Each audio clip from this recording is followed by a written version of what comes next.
ओम शांति। तो प्यारे बाबा के आज 9 मार्च के महावाक्य सुनेंगे। आज बाबा ने सुनाया, मीठे बच्चे अब वापस घर जाना है, इसलिए पुरानी देह और पुरानी दुनिया से उपराम बनो। अपनी बैटरी चार्ज करने के लिए योग की भट्टी में बैठो। तो रहना तो पुरानी शरीर में है और पुरानी दुनिया में है, लेकिन जो आत्मा रूपी बैटरी है जो डिस्चार्ज हो गई है, उसको क्या करना है? अभी हमें फुल करना है। तो मैं आत्मा परमात्मा का बच्चा, इस याद में हमें बैठना है, तो आत्मा रूपी बैटरी चार्ज हो जाएगी। प्रश्न है, योग में बाप की पूरी करंट किन बच्चों को मिलती है? योग में बाप की पूरी करंट किन बच्चों को मिलती है? उत्तर है, जिनकी बुद्धि बाहर में नहीं भटकती, अपने को आत्मा समझ बाप की याद में रहते हैं, उन्हें बाप की करंट मिलती है। बाबा बच्चों को सकाश देते हैं। बच्चों का काम है बाप की करंट को कैच करना, क्योंकि उस करंट से ही आत्मा रूपी बैटरी चार्ज होगी, ताकत आएगी, विकर्म विनाश होंगे। इसे ही योग की अग्नि कहा जाता है। इसका अभ्यास करना है। तो बाबा से करंट लेने के लिए हमें क्या करना है? अपनी आत्मा का योग परमात्मा से लगाना है, और बाबा जो हमें शक्तियाँ दे रहे हैं, जो ज्ञान दे रहे हैं, उसको हमें कैच करना है अपने अंदर। तो हमारी आत्मा रूपी बैटरी फुल होती जाएगी और हमारे विकर्म विनाश होंगे। इसको ही कहते हैं योग की अग्नि। ओम शांति। भगवान वाच। अब बच्चों को घर भी याद पड़ता है। बाप तो घर की और राजधानी की बात ही सुनाएंगे, और बच्चे भी इन बातों को समझते हैं कि हम आत्माओं का घर कौन सा है, आत्मा क्या है। यह भी अच्छी रीति समझ गए हैं कि बाबा आकर के हमको पढ़ाते हैं। बाप कहाँ से आते हैं? परम धाम से आते हैं। तो बाकी समझा ना समझा, यह तो नंबरवार स्टूडेंट पर मदार है। तुम्हें बहुत तरावटी माल मिल रहा है। बाबा ने कहा, ये ज्ञान रतन क्या है? ये तरावटी माल है, जिससे पत्थर बुद्धि से पारस बुद्धि बनते हैं। कोई हजम भी करे ना, बड़ी लॉटरी है। जन्म जन्मांतर कल्प कल्पांतर की लॉटरी है। इस पर पूरा अटेंशन देना है।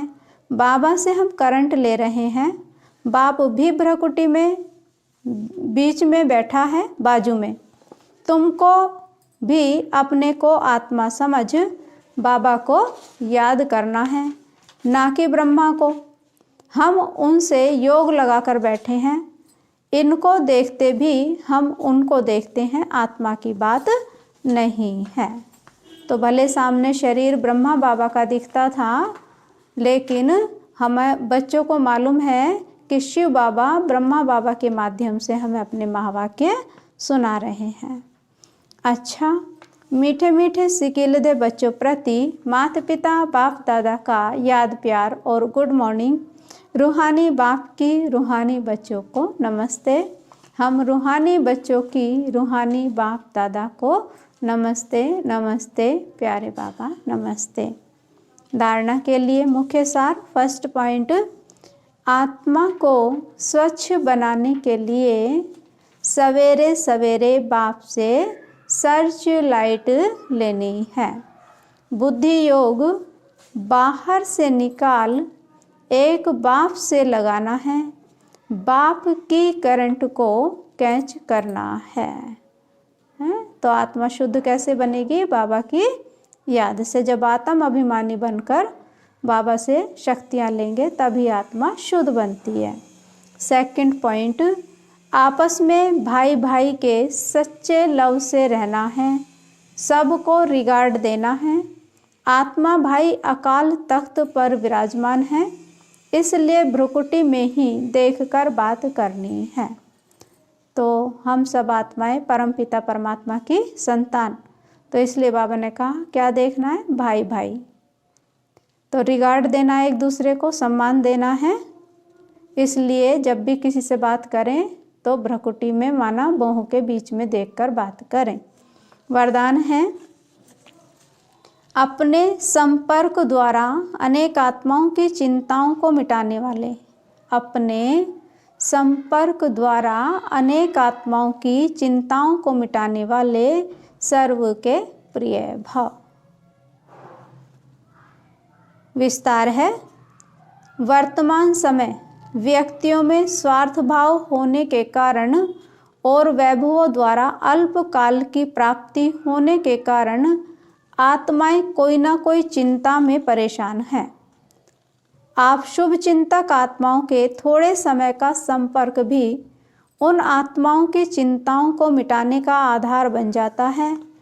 आज विश्व को आप जैसी शुभ चिंतक आत्माओं की आवश्यकता है, इसलिए आप विश्व को अति प्रिय हो।